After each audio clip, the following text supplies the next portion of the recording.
আমরা এখানে অবস্থান কর্মসূচি করছি। বাংলাদেশে হচ্ছে নাগরিক নিপীড়নমূলক সন্ত্রাস বিরোধী আইন 2009 সালে প্রণয়ন হয়, যেটাকে আমরা নাগরিক নিপীড়নমূলক আইন বলছি, এবং 2025 সালে সেটার অধ্যাদেশ জারি হয়। আমরা এই কারণে এটাকে নাগরিক নিপীড়নমূলক আইন বলছি, কারণ যখনই আমরা বিগত সময় ফ্যাসিস্টের সময় দেখেছি যে এই আইনের অপব্যবহার বিভিন্নভাবে হয়েছে। যখনই রাজনৈতিকভাবে অন্য মতাদর্শের মানুষ পেয়েছে, তখনই হচ্ছে এই আইনের অপব্যবহার করে তাদেরকে জেলে দেওয়ার একটা বিষয় আমরা দেখেছি, এবং দমন নিপীড়নের বিষয় দেখেছি। এবং যখন জুলাইয়ে আমরা রাস্তায় নেমেছিলাম আমাদের যৌক্তিক দাবি আদায়ে, তখনও কিন্তু আমরা যারা জুলাইয়ের কেন্দ্রীয় সমন্বয়ক ছিলাম, শুরুতে যে মামলাগুলো হয়েছে সেগুলো কিন্তু এই আইনের আওতাভুক্ত মামলাগুলোই হয়েছে। তো বাংলাদেশে এই আইনটিকে আমরা নাগরিক নিপীড়নমূলক আইন হিসাবে আখ্যা দিচ্ছি, কারণ এই আইনের হচ্ছে অনেক লোফল রয়েছে। এই আইনের কোনো স্পষ্ট সংজ্ঞায়ন নাই যে আপনি কোন কার্যক্রমগুলোকে সন্ত্রাস বিরোধী কাজ বলতেছেন, এই আইনে স্পষ্টভাবে বলা নেই। এখন আপনাকে যদি সন্ত্রাসীদের বিচার করতে হয়, বাংলাদেশে এক্সিস্টিং অনেক আইন, অনেক ল রয়েছে যেটার আওতায় আপনি বাংলাদেশের সন্ত্রাসীদের বিচার করতে পারবেন। যেমন যে নিষিদ্ধ সংগঠনগুলো রয়েছে, যেমন আওয়ামী লীগ রয়েছে, ছাত্রলীগ রয়েছে এবং তাদের অঙ্গ সংগঠন রয়েছে, তাদেরকে যদি আপনার বিচার করতে হয়, বাংলাদেশে অনেক ল রয়েছে যেটার আওতায় আপনি তাদেরকে বিচার করতে পারবেন। তো ওয়াই হচ্ছে সন্ত্রাস বিরোধী আইন আপনি দিয়ে এটাকে একদম খুব বেশি নর্মালাইজ করতেছেন।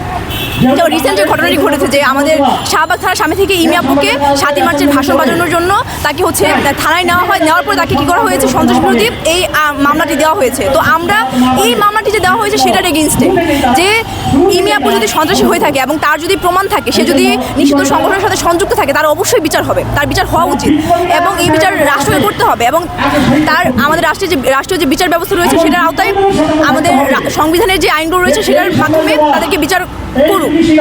কিন্তু ঢালাওভাবে আপনি ধরে নেবেন এবং সেখানে নিয়ে এই আইনটির মাধ্যমে আপনি মামলা দিয়ে, যেটা জুলাইও হয়েছে আমাদের সাথে, এখনও জুলাই পরবর্তী সময়ে আপনি এইভাবেই বিচারিক প্রক্রিয়া চালাবেন, সেটার বিপক্ষে আমরা আমাদের শত্রুর সাথেও ইনসাফ হোক এটা চাই।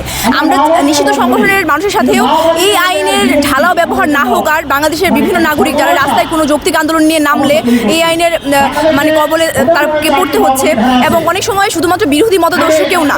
আমরা দেখেছি যে প্রেস ক্লাবের দুইবারের হচ্ছে সাবেক প্রেসিডেন্ট, সে কিন্তু হচ্ছে বিএনপির রাজনীতি করা ব্যক্তি, তাকেও দেখা গিয়েছে যে এই আইনের আওতায় তাকে হচ্ছে মামলা দিয়ে তার হেনস্থা করা হয়েছে। আমরা এটারও এগেইনস্টেও কথা বলছি যে এই আইনের অনেক লুফলস রয়েছে, এবং এই আইনটাকে সন্ত্রাস দমনের কারণ হিসেবে দেখিয়ে এই আইনটাকে খুবই নর্মালাইজ করা হচ্ছে এবং সাধারণ নাগরিকদেরকে হচ্ছে নিপীড়ন করা হচ্ছে।